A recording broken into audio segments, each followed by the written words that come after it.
Pangalawa, kultura. Kulturang minsang ipinagmalaki, pinaglaban ng ating mga ninuno. Kulturang ating taglay hanggang ngayon.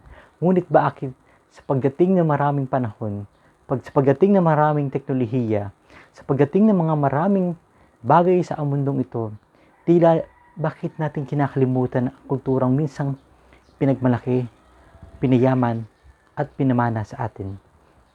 Kultura na sa atin ay nagsisilbi, nagpapakita, at nagbibigay ng mukha bilang tayo ay isang Pilipino.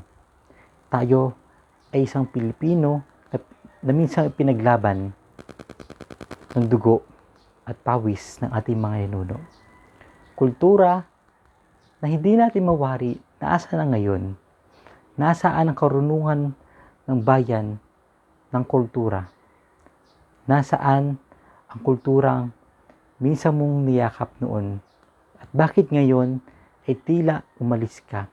Bakit tila ngayon ay iniwan mo at ipinagpalit sa ibang mga dayuhan, sa ibang kultura ng mga dayuhang dinala sa atin? Pangatlo, pamana. Ang pamana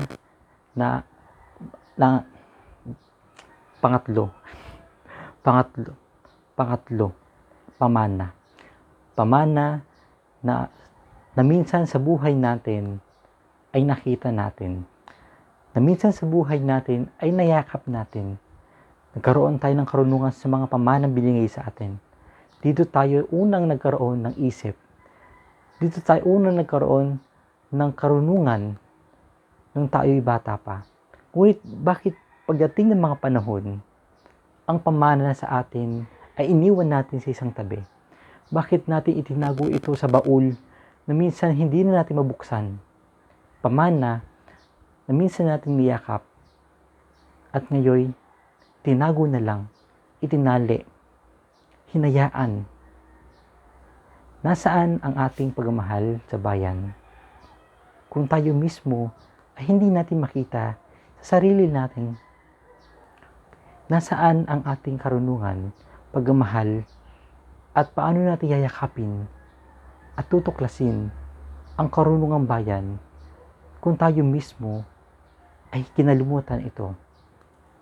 Kung tayo mismo ang kumalimot sa mga bagay na minsan sa ating buhay ay dumaan at nagbigay buhay, nagbigay ng karunungan, at nagbigay ng pag-asa para mabuhay. Bago ko tapusin ang aking talumpati, nais ko kayong bigyang palaisipan na minsan sa buhay natin, tayo ay mistulang palito. Palito ng isang posporo na kung saan ang kahon nito ang magsisilbing bansa natin. Ang kiskisan nito sa gilid ang magsisilbing karunungang bayan natin. Ikaw, bilang isang palito, ninanais mo bang magsindi, magliyab, upang magkaroon ng karunungang bayan, upang tuklasin ito, at upang yakapin ang ating karunungan sa yakap? Ikaw, gusto mo ba na yakapin ito? Sa init ng apoy ng iyong ulo, sa init ng apoy na nagbabaga sa iyo bilang isang palito, at ipagmalaki at gawing liwanag ito upang ipagmalaki at ipasa sa mga susunod na henerasyon.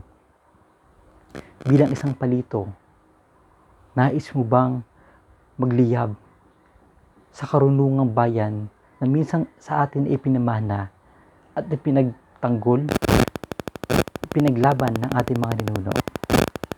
Ikaw, bilang isang Pilipino, paano mo yayakapin at tutuklasin ang karunungang bayan minsan mong binitawan noon, minsan mong itinago sa baul, na hanggang ngayon ay hindi mo mahanap sa iyong sarili paano ito hanapin at paano mo ito muling yayakapin upang ipagmalaki na ikaw ay isang Pilipino?